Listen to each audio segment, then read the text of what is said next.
President Trump has removed the deadline for his ultimatum that was supposed to have expired just hours from now. But the war continues on. Lots of talk about maybe there's a negotiated settlement in the works. Maybe there's discussions back and forth. Maybe there's not. A lot of disputes on that. But one thing we do know is that nothing has changed on the battlefield. That continues to pace. We're going to try to figure out just exactly what is going on here today. What does the Iranian side say? We've covered a lot about what the President Trump has had to say and other Americans. But the question is, how is all of this, both the imposition of the ultimatum itself, as well as the reaction to that from the Iranian side? Because it takes two to tango, as they say. So we've got to know the other side, and there's nobody better for us to have that today than Professor Saeed Mirandi, who is a professor at Tehran University and a former advisor to Iran's nuclear negotiating team. Professor, welcome back to the show. Thank you very much for having me. It's a great honor being here. Well, listen, I just got to ask real quick, to the extent that you can, where are you physically located right now? I'm in the city of Tehran. Okay, so I'm at a studio. The question is, are you safe from all this that's going on there? That was one of the first questions we wanted to know. Well, I'm not necessarily safe because no one is safe. They're targeting hospitals, schools, the Right Crescent Society building was targeted. The National Center for Emergency Services was bombed. You have squares are bombed, homes are bombed, and therefore no one is really safe. And there are double tap strikes that are carried out repeatedly. I posted one of them where a woman survived the first strike and was killed in the second. She was filming it. But there's also an additional issue, and that is that a verified account on Twitter, which has a paid partnership, I think 3 days ago, it said that they are fundraising $1 million to kidnap me, and they want me alive. And Twitter refuses to remove that tweet, and it obviously refuses to shut down the account, which is quite remarkable because it's basically condoning kidnapping, probably torture, and then death. Whereas I've had many tweets removed by Twitter simply because, for example, on multiple occasions, I would post a photo of Palestinian kids who were murdered or their bodies under rubble and their legs laying out, and I would write Western civilization, and then Twitter would say this is a misrepresentation of Western civilization. In order to be able to access your account, you have to remove the tweet. So I would obviously have to remove my tweet, but people can threaten me with death. All my loved ones are very worried. I'm not worried. I mean, I do what I have to do. But all my loved ones are very worried about my I can certainly security. imagine, and we're really sorry about that.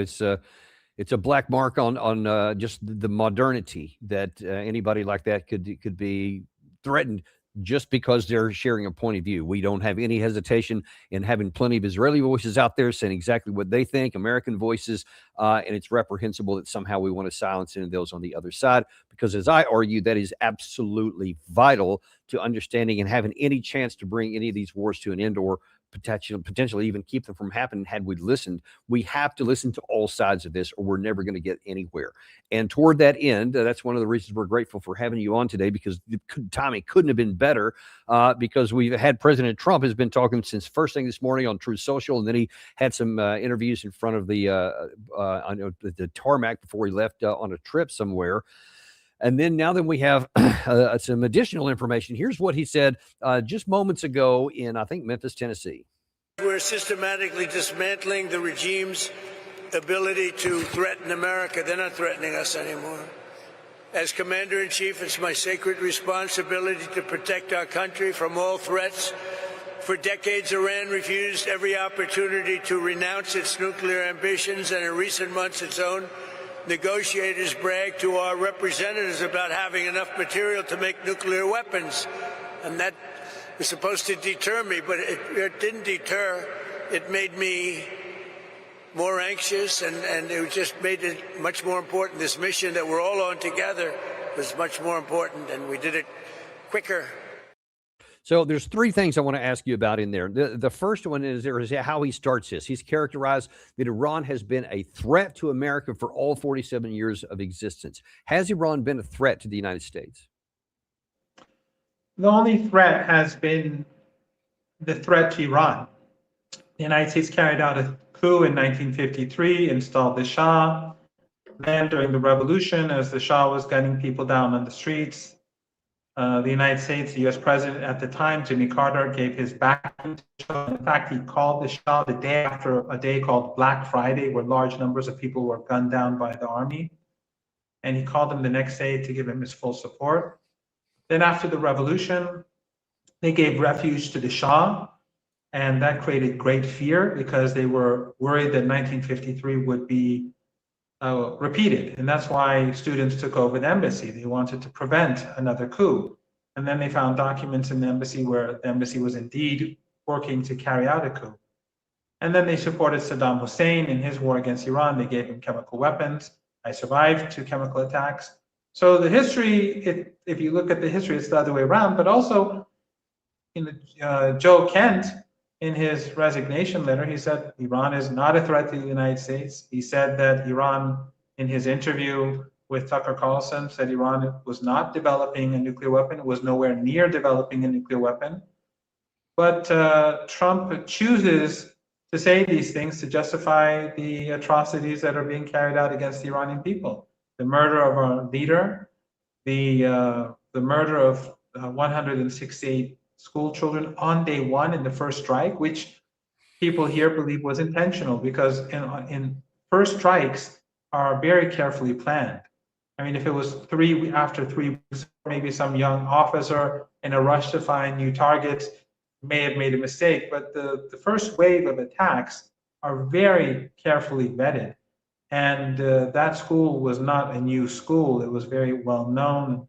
In any Iranian app or American app would clearly indicate that that is a school. So people don't buy the argument that it was a mistake, and especially since Trump tried to blame Iran, the victim, for carrying out the attack and pretending that Iran had Tomahawk missiles, it of course added insult to injury. But Iranians are used to this because Iran is always the victim, yet Western media and Western governments always present Iran as the threat, whereas the reality is that Iran wants to be independent, and Iran supports peoples like the Cubans who are being starved. It supports the Palestinian people, and of course that is unacceptable. And the next thing that he said in there, which is something that's repeated a lot, in that, first of all, Iran is representing a threat, perpetual threat. So it says the president. And then he said of this very specific thing, and what gets to the heart of, you mentioned Joe Kent, who, by the way, he'll be on our show on Thursday this week. So we'll get to hear from him firsthand. But in his resignation letter, he said there was no imminent threat at all. And so President Trump and many of his allies have sought to really go out and reinforce it. No, there really was. And what he said there, he has said before, which is that for decades, Iran has refused to renounce nuclear weapons. We gave them every chance, and they just wouldn't do it. Is that accurate? No, because even Joe Kent in his interview, I didn't watch the whole interview, but I saw bits and pieces. He did say that there is a fatwa, and that fatwa was strictly adhered to. There's never been any evidence that Iran has been pursuing a nuclear weapon. Even the CIA admits that after 2003, Iran was not pursuing a nuclear weapon. The IAEA does not acknowledge that it was pursuing one before 2003.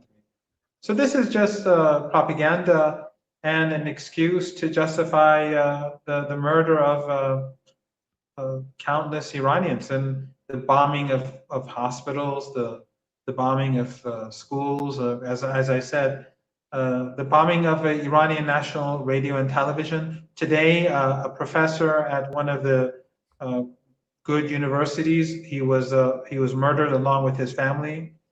7 children were murdered the previous night in one strike. I think 2-3 families brought their kids together, so that they would to boost morale. All of them were massacred in Tehran. And of course, this story, the same story, sort of story, exists across the country. And what is the if there is such numbers, what is the current casualty count in Iran so far? I don't know. I a few days ago it was like approaching 2,000. I think I don't know the number. I'm sorry. I should have checked before the show. But the number is large.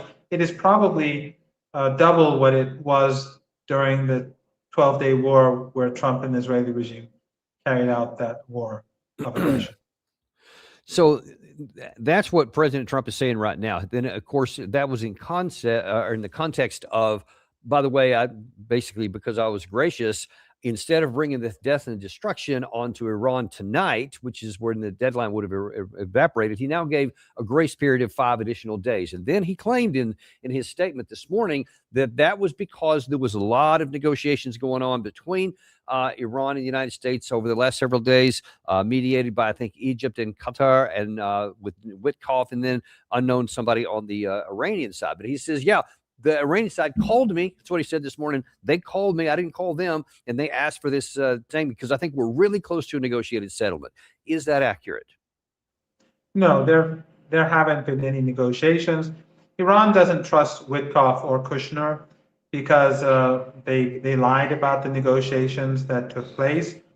They made comments and attributed those comments to the Iranian foreign minister, and the mediator, the Omani foreign minister, he is never in his descriptions about the negotiations. He said nothing of the sort. He did not acknowledge anything that Witkoff had claimed.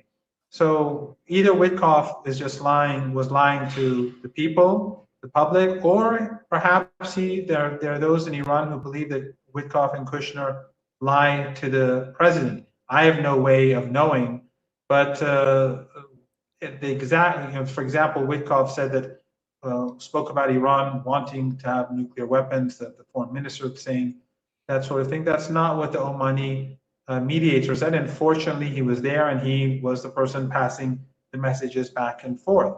And he went on television in the United States saying that there was progress at the negotiating table, and then the United States carried out that attack.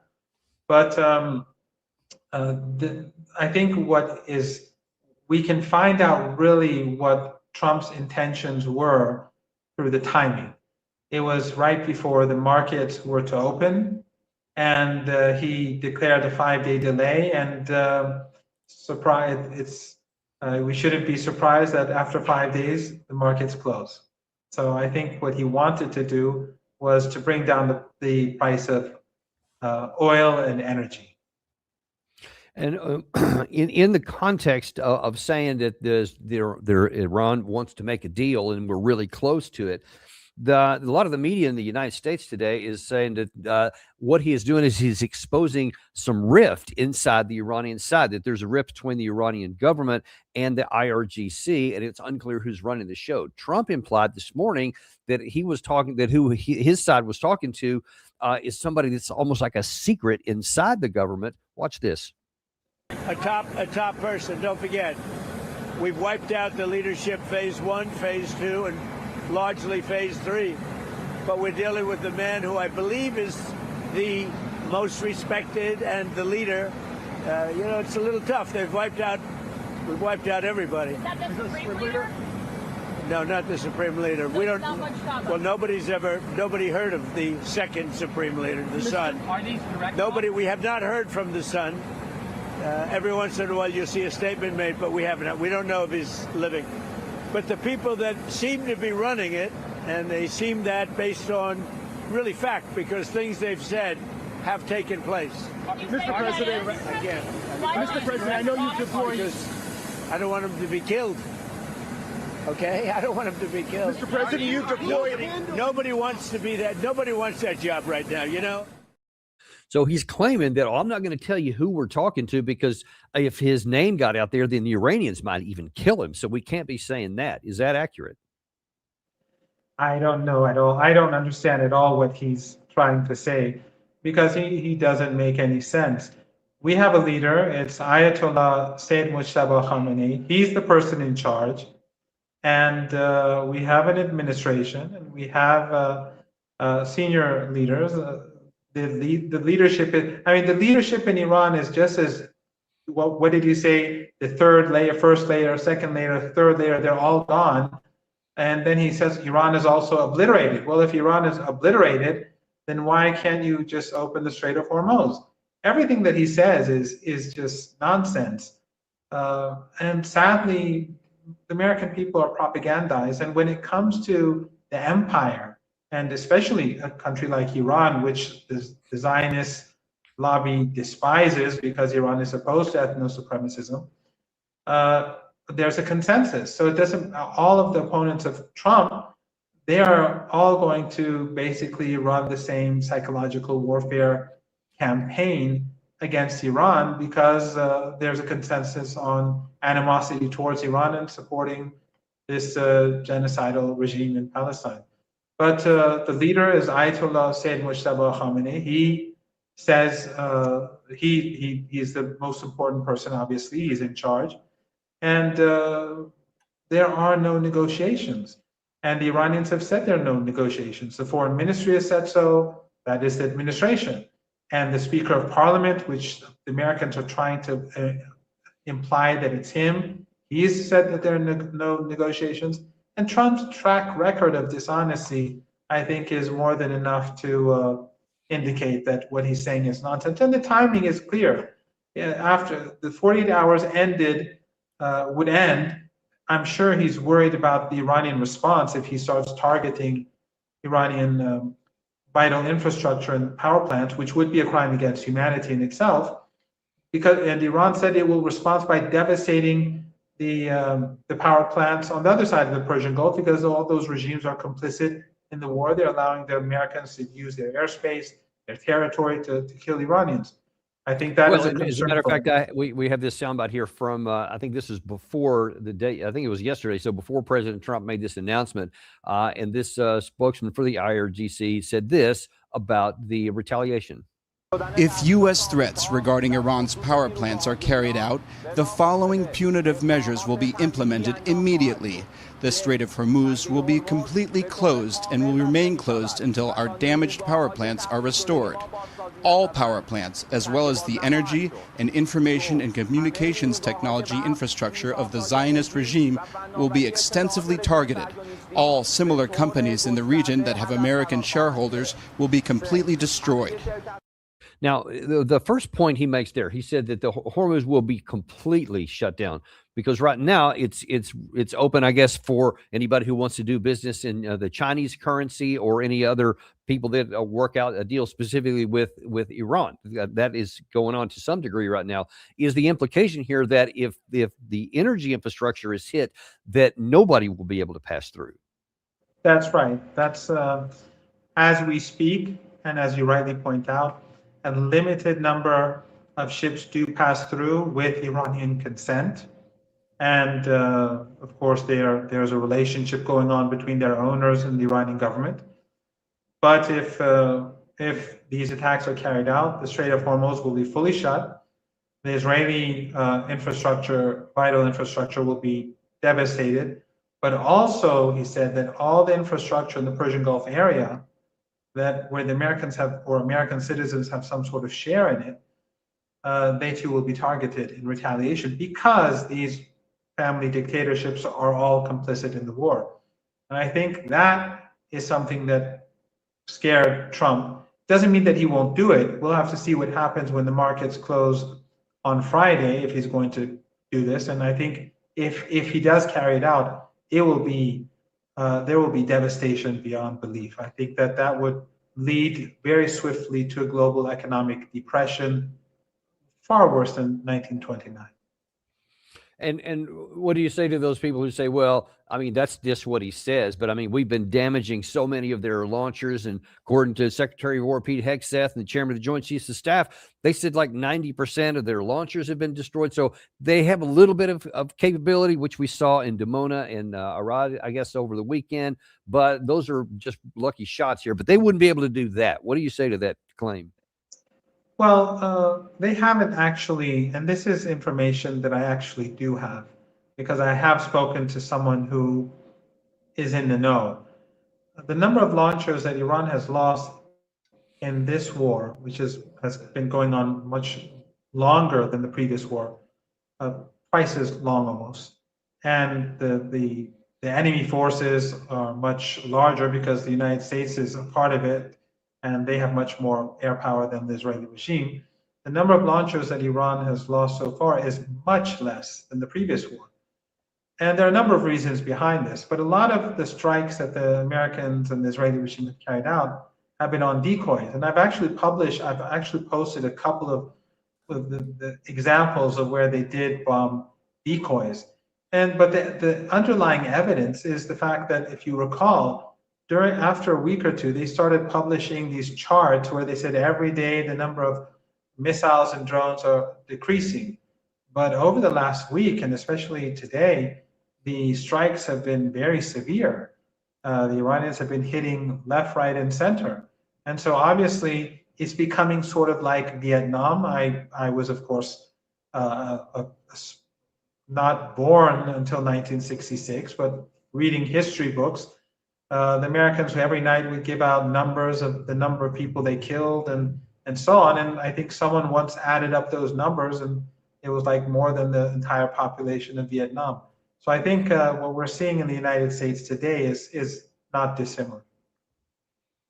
Well, then that kind of leads to the question, how long can Iran continue on with this? Because there's no question that they're taking a significant pummeling, even with limited energy going out through the straits. It still is limited to what Iran can sustain. How long can Iran maintain this with this relentless bombing from the United States and Israel? Well, actually, Iran, because it began preparing itself for what it believed to be an inevitable U.S. war against the country since the occupation of Iraq. So they've been developing their own indigenous technology for drones, for missiles, and they've been building underground bases across the country. So Iran has drones and missiles to last for years. And the factories that produce them are also deeply underground. In fact, the reason why the American armed forces and the Israelis are targeting civilians and civilian infrastructure is because they're frustrated that they can't destroy Iran's key assets. In fact, today the Iranians released a clip of an underground base for its anti-aircraft systems. So Iran has its defense capabilities are all deep underground, and they will bring them to the surface whenever they need them.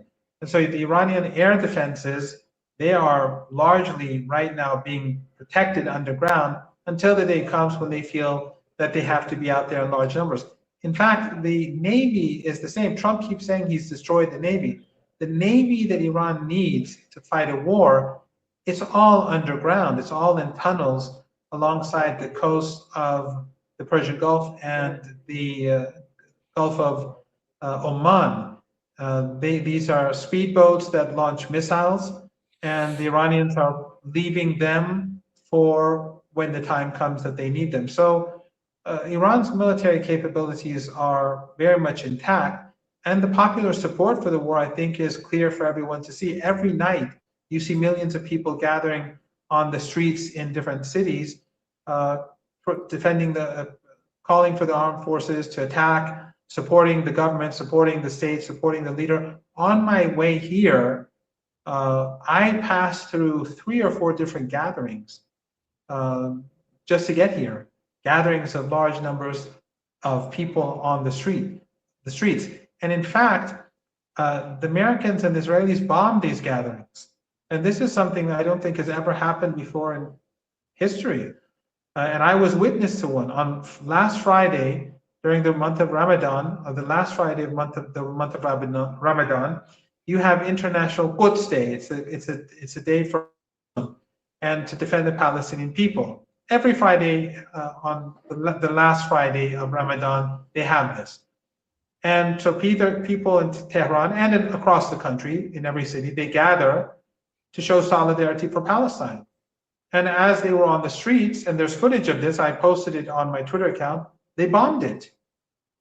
They bombed the gathering that I was in, and a woman was murdered. But you didn't see it anywhere in Western media. They also bombed it 3-4 nights ago, I think, a gathering of people in the city of Anzali in the north of Iran. I posted footage of that where people are there. And the city of Hamadan also during a funeral where people had gathered to pay their respects for martyrs of the war. So they bombed these gatherings. And no one in the West, in Western media, says anything about it, even though people like myself have constantly been putting that out. So they bomb demonstrations, popular demonstrations. It's unbelievable.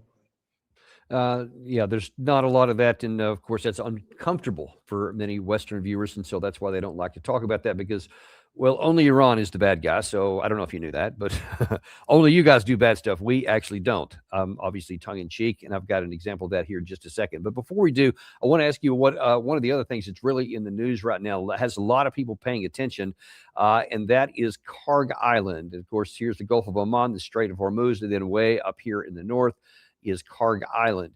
The idea is, many people are saying, maybe we need to take this over. In fact, right now there are two USS Boxer and USS Tripoli strike groups that have F-35s, V-22 tilt-wing Osprey aircraft, along with some other capabilities and helicopters that make this a possibility that maybe the U.S. is going to take Karg Island. But as you can see on the map right here, unlike what Lindsey Graham said over the weekend, this is not exactly like taking the island during the war with Japan in World War II. That one was out in the middle of the Pacific Ocean with no help. This one, as you can see, is right off the coast of Iran. Now, I wonder if you can tell us, and my understanding is that Karg Island was actually taken under some fire and had some difficulties during the Iran-Iraq war. And so to what extent did the Iranians prior to this have some kind of defensive capabilities, and could they withstand a Marine attempt to take this island? Well, first of all, I was a combatant I was a volunteer during Saddam's war against Iran, but you know much more about military affairs than I, so I should be very cautious speaking in front of you. But it really doesn't make sense.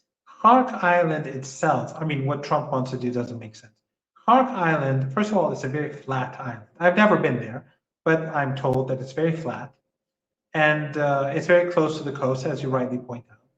It doesn't have oil itself. The oil is transported by to the island, and there the ships it's transported to the ship so that they can sail and export it in different parts of the world. Big tankers can use this island. And so that is the advantage of it. However, let us assume that Trump attacks the island. As you rightly pointed out, geographically speaking, it's not really in a good place for any occupier. And it hit easily with missiles and drones from Iran's, from the shores, from the Iran itself. But let's say they did take the island, and so what? I mean, all they would do is Iran would stop exporting oil from the island. That would only make the global economic crisis, energy crisis worse. It's not going to lead to the opening of the Strait of Hormuz because the island is very far away from it. So it doesn't make any sense.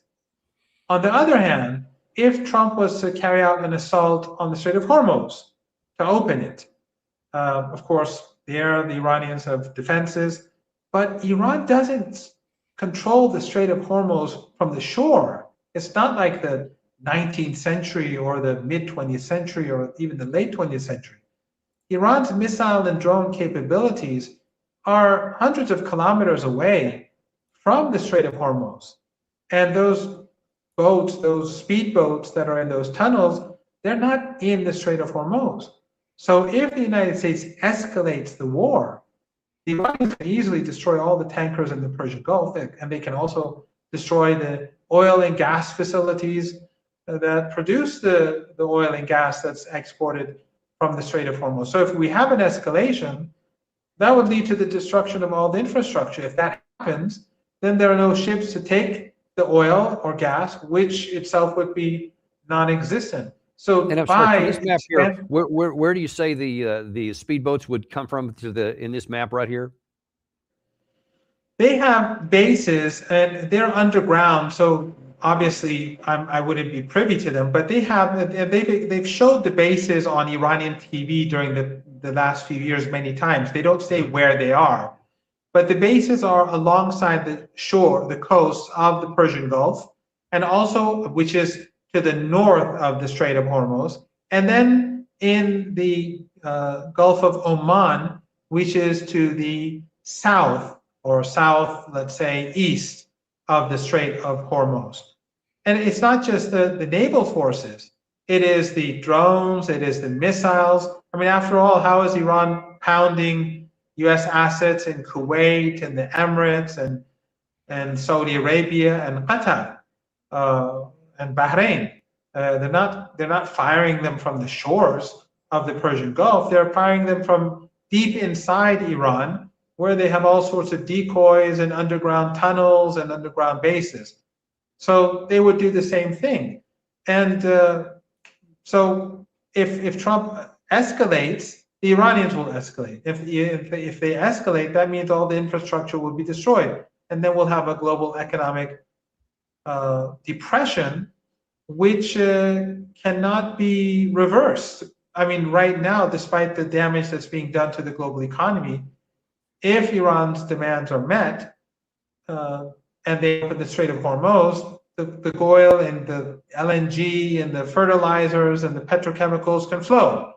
But if the war escalates and all the infrastructure is destroyed and the ships are destroyed, then there's nothing. There will be nothing now. And what about Iran? Because would they not then be cutting their own economic throat as well? And would they not also be fatal? Well, for Iran, it wouldn't be fatal because Iran has been under sanctions for decades. It's much less reliant on these exports than are the other countries in the Persian Gulf region. But of course, it would be to Iran. It would be catastrophic for the global economy, but it would be terrible for Iran. But for Iran, this is a fight for survival. For the United States, it's a war of choice that's being carried out, as Joe Kent said. Because the Israelis want it, because the Zionist lobby want it. So for them, it's a war of choice. But for Iran, if we don't fight this war with everything we have, then our survival is no longer assured. I see. Okay. Well, certainly from the survival standpoint, taking lots of losses is going to happen one way or the other. So let's hope we don't get to that point. It's sort of like mutual assured destruction, Matt, where they say, well, if you're going to destroy us, then we'll destroy you too. Right. That's unfortunately, there's a logic there, which is problematic for literally everyone. Nobody would win in such a scenario. And let's hope that we can avoid that. Now, on Sunday, before Trump announced that he was at least had postponed the results of this deadline that he had given, on CBS News, U.S. Ambassador Mike Waltz, U.S. UN ambassador, was asked about something you mentioned a second ago, and they said, wouldn't it be a war crime if you attacked energy infrastructure that was primarily for people? Watch how he gets around it. How do you ensure that this doesn't constitute a war crime, which the UN Secretary General said an attack on energy infrastructure could be? How do you make sure this is not mass punishment for innocent civilians? Well, I think, I would encourage and will encourage the Secretary General to point out the 20 to 30,000 Iranians that the regime massacred at scale, the civilian infrastructure that they're attacking. That, but how do you make sure when you have a regime that has its grips in so much critical infrastructure that's using it to further not only the repression of its own people, to attack its neighbors, and in contravention of UN sanctions to march towards a nuclear weapon, then that makes those legitimate targets. So basically he says, well, because Iran killed a bunch of people, I can do whatever I want here. But anyway, that doesn't matter because Iran was going to a nuclear weapon. Therefore, every target inside of Iran is now a legal authorized military target. What do you say?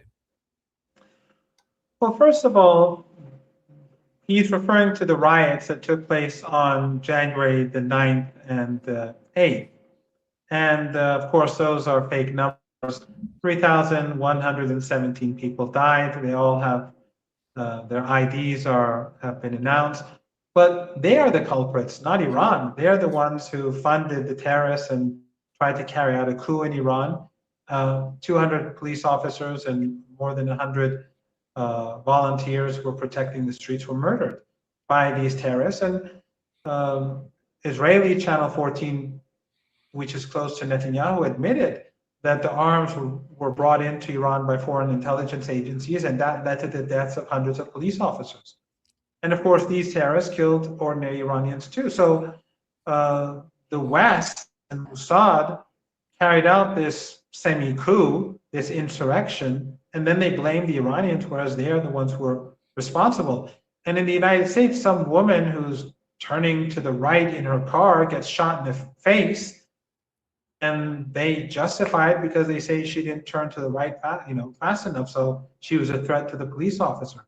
Hundreds of police officers were killed, and more than a couple of thousand ordinary people were murdered because of these people. And they have the audacity to blame Iran simply because Western media conforms to the narrative. But in reality, just as in this war, I mean, it's like what Trump said about Iran having Tomahawk missiles and firing them at their own school. These narratives are all dishonest. Iran from 1953 till now is essentially a victim of the United States. And yet the United States is eternally demonizing Iran so that it can do what the Israeli regime and the Zionist lobby wanted to do. And now it is justifying crimes against humanity because Iran is evil and we're all evil and our intentions are horrible. But our graveyards are full of dead people because of the United States since 1953. And American graveyards are not full because of Iran. And and on that point, what do you say to those who says yes? Well, there were 600 documented American military that were killed by Iran-backed Shia groups during the Iran-Iraq War, especially in the 2005-2006 era, and they blame Iran for having provided some of these EFPs and some other kinds of materials that the Shia then used to kill Americans. How do you say to that? Well, let me give you an example, and I think that would be very helpful. The United States supports terrorists.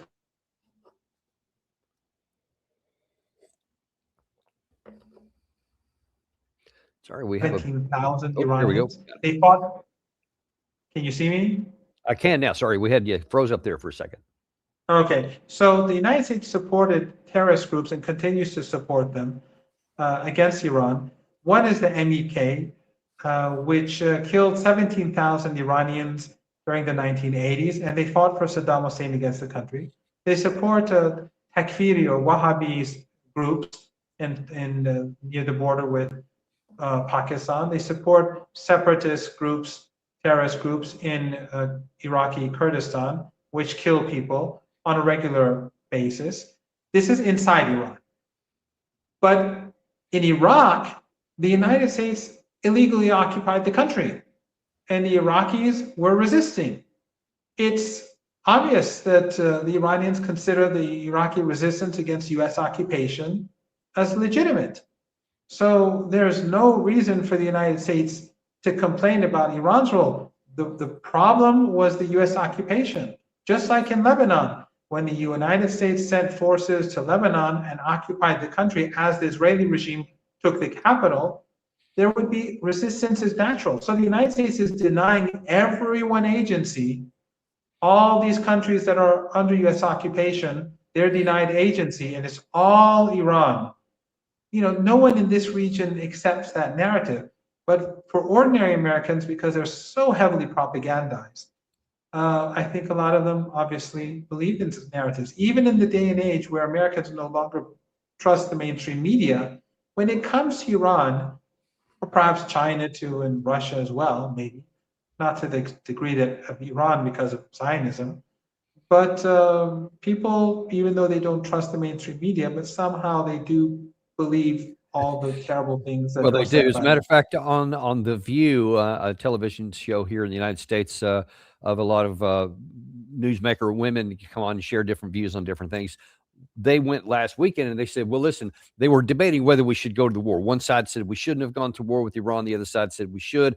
And the one that said we should said, well, look, there's a few things we all agree on. Number one, that Iran is trying to kill Americans, and they always have since the beginning. Then number two, that they're going after a nuclear weapon. I mean, we can all agree on that. And then there's one side disagreed that, well, but we shouldn't have gone to war over it. But they do agree on that. That was, I guess, if you could say that was exploited to, I guess it was, this Sunday also by Mike Waltz in a different interview, where he's saying that, look, this is all about the nuclear weapons program and Iran is guilty. Iran has been marching towards an ICBM. They've hidden some of that development under a so-called space program. I don't think anybody expects to see any Iranian astronauts on the moon, but that's what they've been hiding their booster production in contravention of sanctions behind for some years. They have developed a reentry capability with these intermediate range missiles, and all you have to do is marry up the two with a nuclear warhead. So that's it, man. I mean, Iran is coming. They're going to go after all these European cities, Paris, London. Everybody's going to be targeted, and pretty soon it's going to be America. Mushroom cloud. What say you?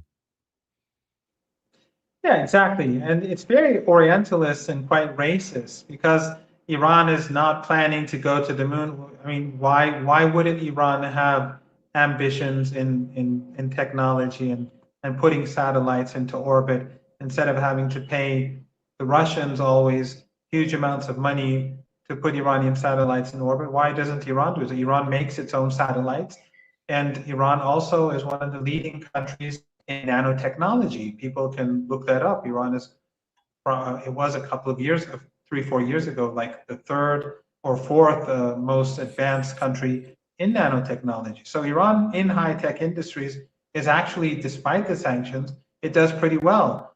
But for people like them, we're a bunch of camel jockeys and that sort of thing. So they fail to understand and comprehend that Iran is a very sophisticated society. We have a sophisticated people, a sophisticated state, a sophisticated constitution. But if you look at Western media, it's just a bunch of mad mullahs, whatever that means. I mean, our president is a heart surgeon. Our Speaker of Parliament is a professor at my university. The chair of the Supreme National Security Council, who was just murdered a few days ago, Dr. Larijani, he is also a professor of Western philosophy at my university before he was murdered. I mean, I don't think American leaders have those sort of resumes that Iranians do, and they're not mullahs, whatever that means. And the leader himself, Ayatollah Sayyid Mujtaba Khamenei, is a high-ranking academic in religious studies in the seminaries, and he's been teaching high-ranking students for 20 years.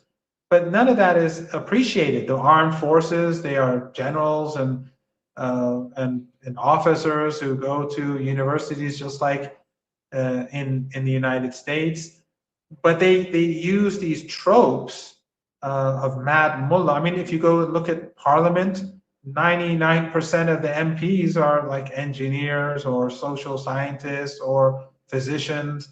If you look at the cabinet, it's the same. You may have like one religious figure in the cabinet, 3 or 4 MPs in Parliament. But they use these tropes of mad mullahs because by repeating them, they make ordinary Americans feel that this is a dangerous place and they're evil people and they live in a world like they live in the past, whereas it's completely fake. I both have mutual friends who've traveled to Iran repeatedly, and it's a wonderful place to be, and wonderful people who live here. And the Iranians are exceptional. I mean, when the U.S. is firing missiles at demonstrators, you see teenagers, like 16-year-old girls, who could be at home doing what teenagers do, standing on the streets, standing their ground, none of them running away. I posted footage of this. Yeah, I did see that, actually. Yeah, was they don't amazing move. yeah, no one, you I would think mean, ordinarily people would just scatter to the winds. It said no one even slowed down. That was amazing. I mean, and so when people tell me you should stop doing interviews because they want to kidnap you and torture and kill you, I say, how can I do such a thing when that 16-year-old girl is standing steadfast on the streets under U.S. missile strikes? So, these are courageous people, sophisticated, highly educated, but they're caricatured in the West, and through that caricature, anything is justified, and mass murder and slaughter and crimes against humanity are supported and legitimized. Not really legitimized, but given some sort of aura of legitimacy. Certainly. You mentioned about the resumes of cabinet members on the Iranian side, and I guess you're implying that maybe it's not so much on the U.S. side. Well, there was something also that happened over the weekend, which I just cringed when I saw it, and I'd be really like to hear your reaction to it, because talk about kind of underestimating your opponent. Here is Scott Bessent, Treasury Secretary, trying to explain to an American media how we have out-jujitsued Iran by taking sanctions off of some of the oil containers. On Friday, the Treasury Department lifted sanctions on Iranian oil stored on tankers, a move that would effectively allow Iran to get more than $14 billion of oil revenue. Why is the U.S. helping to fund a country that it's currently at war with, Mr. Secretary? Again, Kristen, that Iranian oil was always going to be sold to the Chinese. It was going to be sold at a discount. So which is better, Kristen? Which is better? If oil prices spiked to $150 and they were getting 70% of that, or oil prices below 100, it's better to have them where they are now. And to be clear, we had always planned for this contingency. About 140 million barrels are out on the water.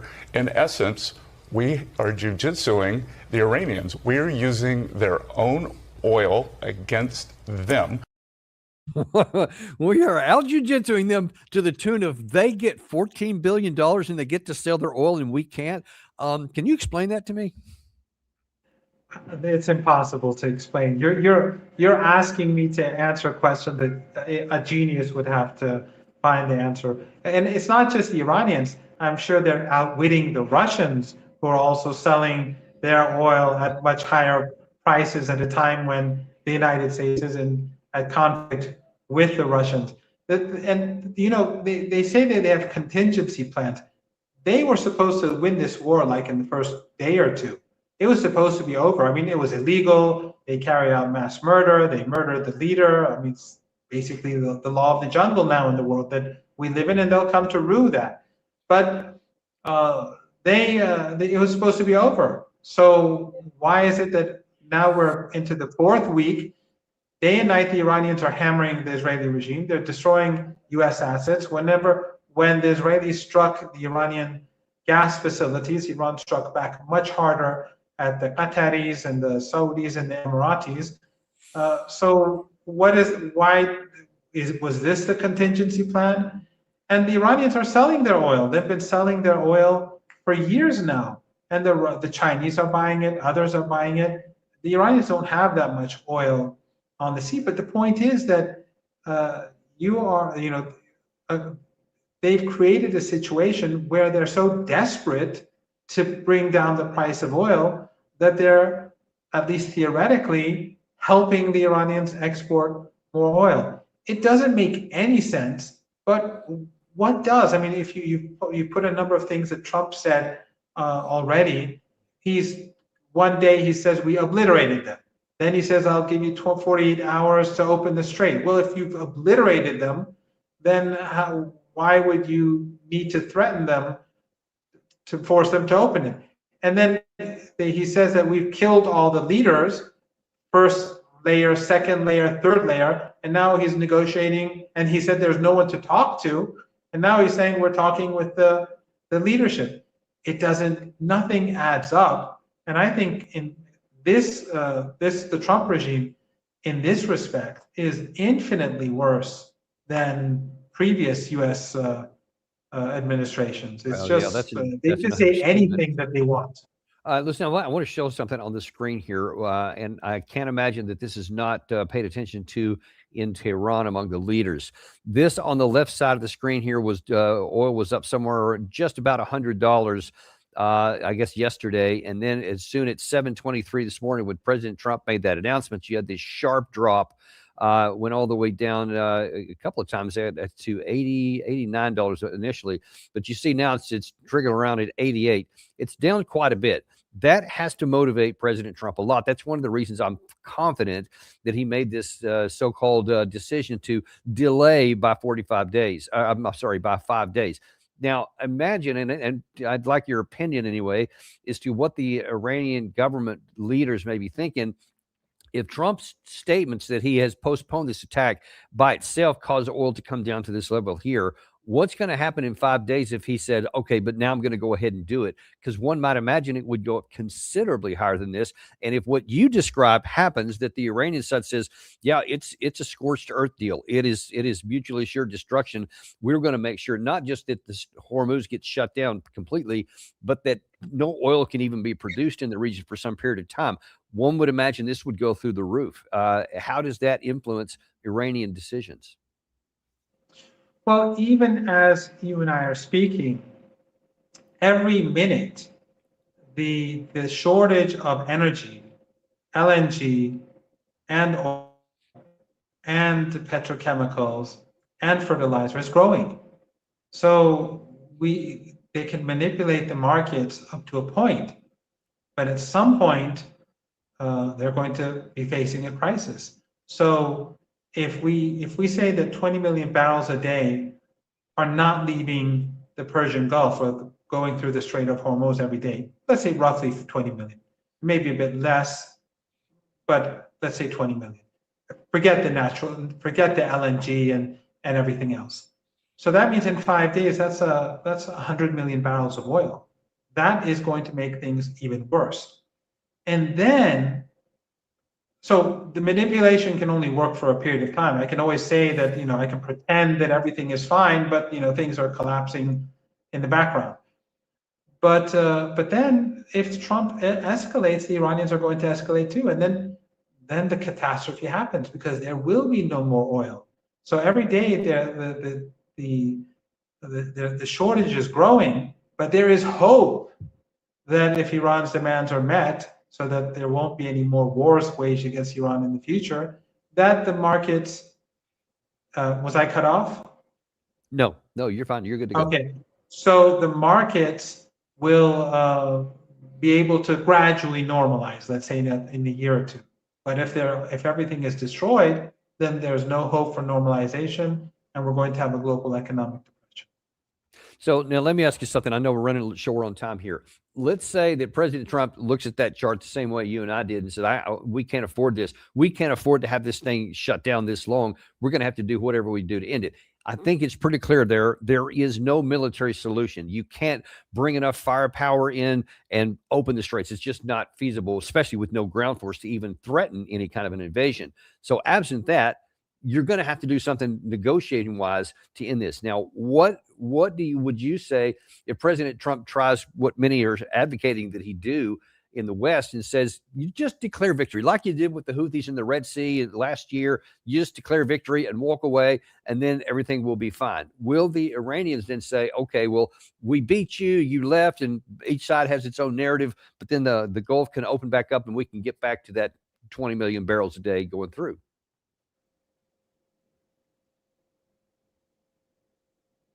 The Iranians won't open the Strait of Hormuz. It won't go back to normal because they have to have assurances that its neighbors will no longer be there will no longer be platforms through which Iran can be attacked.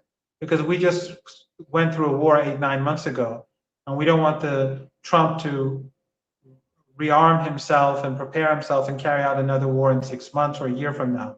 So the Iranians are saying the facts on the ground have to change so that we feel secure. Our allies have to feel secure, and we have to have reparations. And these Arab countries in the Persian Gulf who are complicit in the aggression against Iran, they're going to have to pay reparations. So until all these issues are resolved, the Strait of we won't be going back to normal. So even if President Trump tries this, this claim that, okay, well, I just won, or they agreed, I fill in the blank, he makes up something up and just says, all right, we're finished. We're going to pull all our troops back. We're going to stop attacking. We're going to make sure Israel does the same. You're saying that Iran itself won't stop. Would they still keep on attacking? Well, I know that the Strait of Hormuz will remain closed. And the reason is clear, because we already went through a 12-day war, and then they just regrouped and did it again. So if Trump just walks away, and then 1 year from now, 6 months from now, as Joe Kent said, the Zionists tell him, now's the time, they're now falling, they're collapsing, and then he comes back and wages another war, people in Iran will tell the government, why did you let this happen? So the Iranians are going to keep the pressure up until its key demands are made. And that means that Iran's security is assured, not by Trump's signature, because his signature means nothing to us. We negotiate with him, and then he conspires to attack us. He already tore up one agreement. Twice he negotiated with us and then conspired and attacked us. So his signature is worthless, and the signature of everyone in the Trump regime is worthless. So the facts on the ground have to change for the Iranians. And if those facts, if the facts on the ground change, and reparations, the issue is resolved, and Iran's and its sovereignty is respected, and its allies are not harassed, because right now the Israelis, they have a ceasefire in Gaza, they have a ceasefire in Lebanon, but they're killing people. They've been killing people every day for the last, year or two, during a ceasefire. All that has to end. It can be resolved, but the United States, Trump can't have his cake and eat it too. He cannot kill people, murder people, and then just walk away, and then expect everyone else to say that then we're.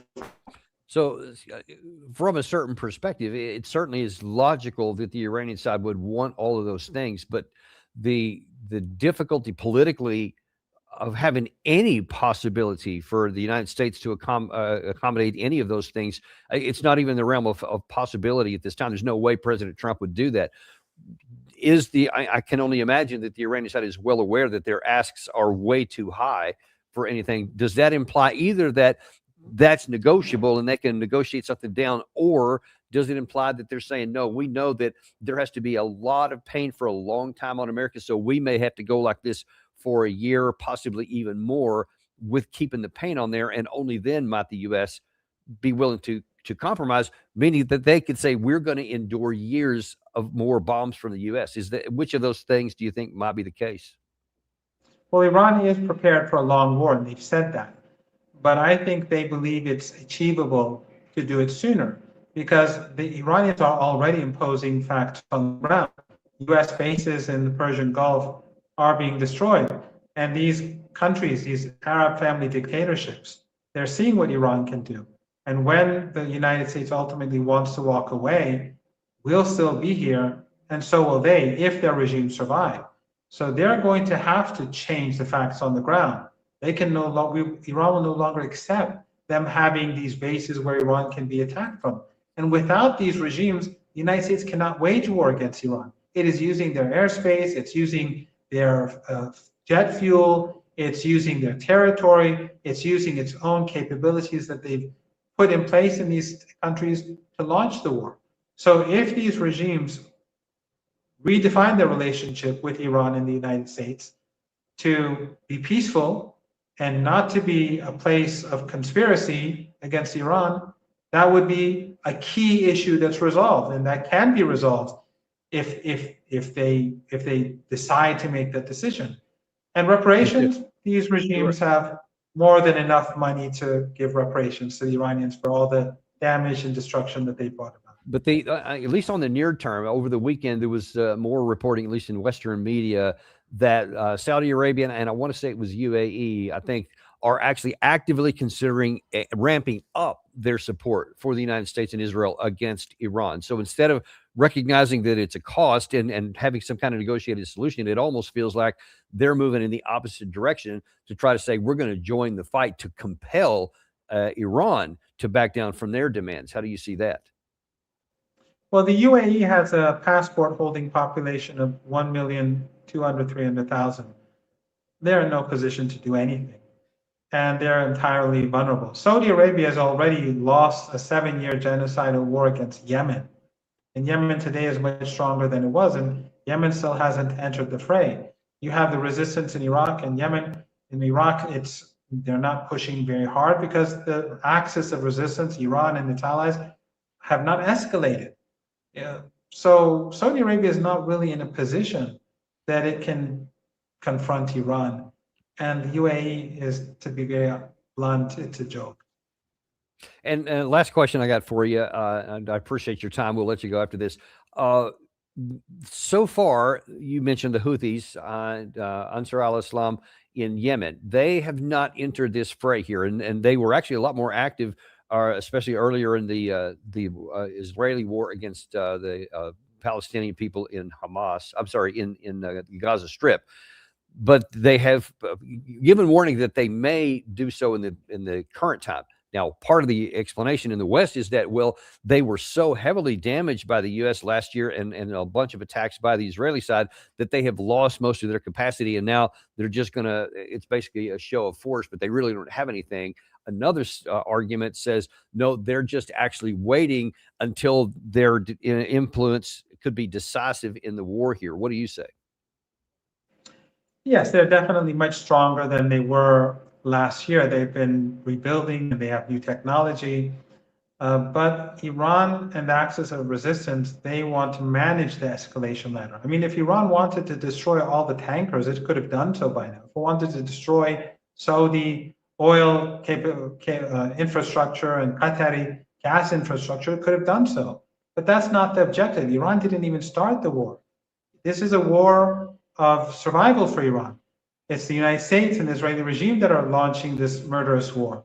The Iranians are managing it. They're retaliating in order to prevent escalation. But if there is escalation, then the Iranians will hit harder. Then you'll have the entry of Yemen. Then you'll have the entry of or a greater presence of the Iraqi resistance. But it is not the Iranians that want this. It is the Israeli regime and the Zionist lobby, as Joe Kent has said so, as he's admitted this repeatedly during the last few days. And therefore, Iran wants to have peace. It wants to export its oil. It wants to do trade with its neighbors. But its neighbors cannot have bases through which Iran is attacked. But that won't be acceptable anymore.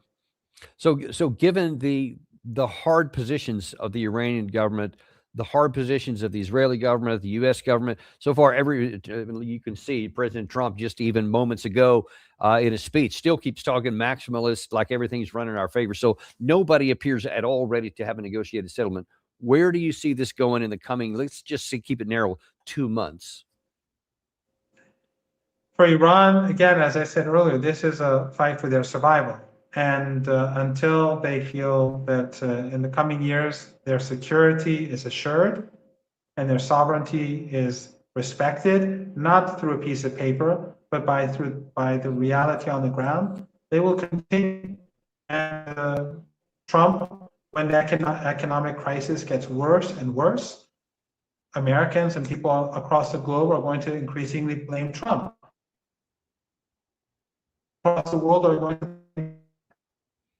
say is what about this global economic catastrophe, and Americans will blame them. So time is not on their side. It is. These are dark days, but again, this is a fight for Iran's survival. So it seems to me, and I mean, if this time it actually is the final question, this will come down to which side can suffer the longest and keep going on. Is it the Iranian side? Can they suffer because they will be hit and continue to be bombed and attacked in other ways? Or can the United States afford to suffer economic pain and difficulties, and the Israeli side, physical attacks, just the same way as Iran is? How do you see those three groups, Israelis, Americans, and Iranians, who can suffer the most, do you think? I think the Iranians will definitely outlast them. When you look at those people on the streets being hit with missiles and staying put and then coming out again and again, their resilience is extraordinary. And they are the victims. And across the global majority, people are rooting for Iran. And the United States is just becoming more and more isolated. And the Israeli regime, which has already carried out a genocide in Gaza and genocidal acts in Lebanon, it is going to become increasingly isolated. Again, for Iran, there is no choice. We have to have our security assured in the future. We cannot have a situation where Trump and Netanyahu regroup and attack the country again in 6 months using Kuwait and Saudi Arabia. Well, that does not augur well for any kind of a near-term end, but that seems to be an accurate description of where we are.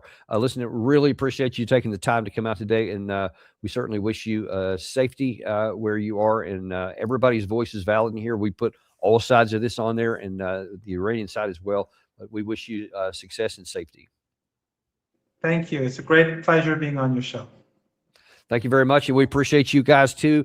Be sure and like and subscribe if you haven't done that on the way out, and we will look forward to seeing you on the next episode of the Daniel Davis Deep Dive.